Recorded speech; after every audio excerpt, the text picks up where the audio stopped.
non-violent revolution in which Imperial Britain gave up her prime imperialist possession, India.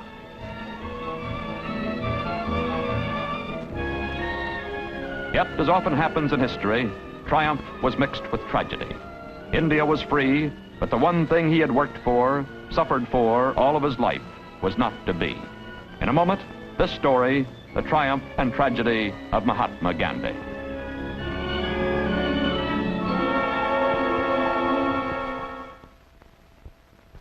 Gandhi ki jai! Mahatma Gandhi ki jai! Mahatma Gandhi ki jai! Mahatma Gandhi ki jai! The word Mahatma means great soul.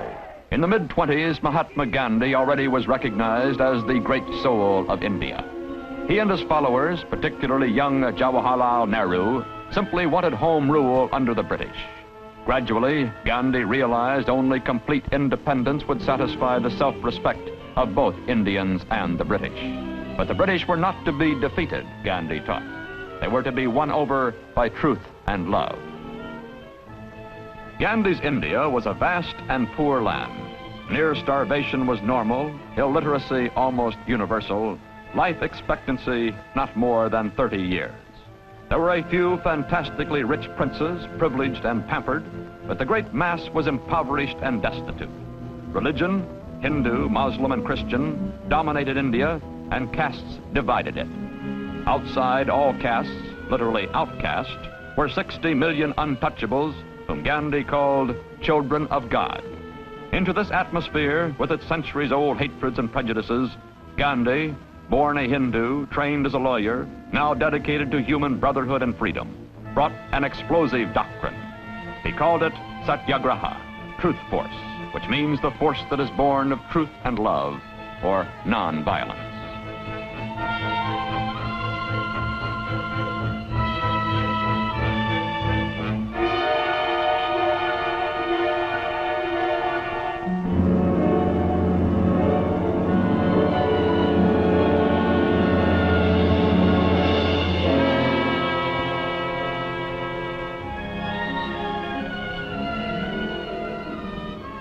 As a symbol of his non-violent war against British rule, Gandhi chose the hand-operated spinning wheel. Along with it went a boycott of cloth manufactured in England and sold in India by British monopoly. Every Indian patriot spun and would wear only hand-loomed Indian cloth. The simple spinning wheel became the peaceable but relentless symbol of India's determination to be free, politically and economically.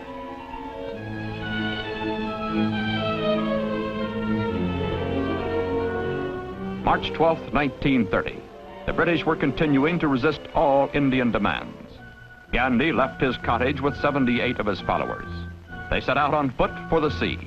For 24 days they walked, and each day as the pilgrimage grew, so did the excitement throughout India.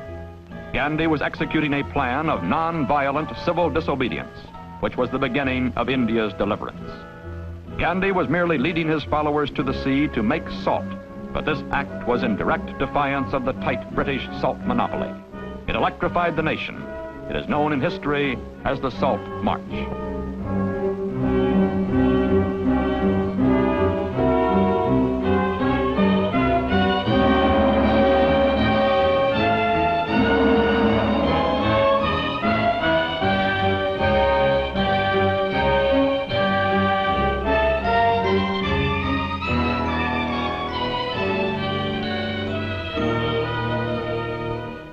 When he reached the sea, Gandhi, who had not used salt for 6 years, did an incredibly simple thing. He picked up a pinch of salt left by the tide and thus broke the British law, making it a crime to possess salt not obtained from the government monopoly. Within a few days, hundreds of thousands of Indians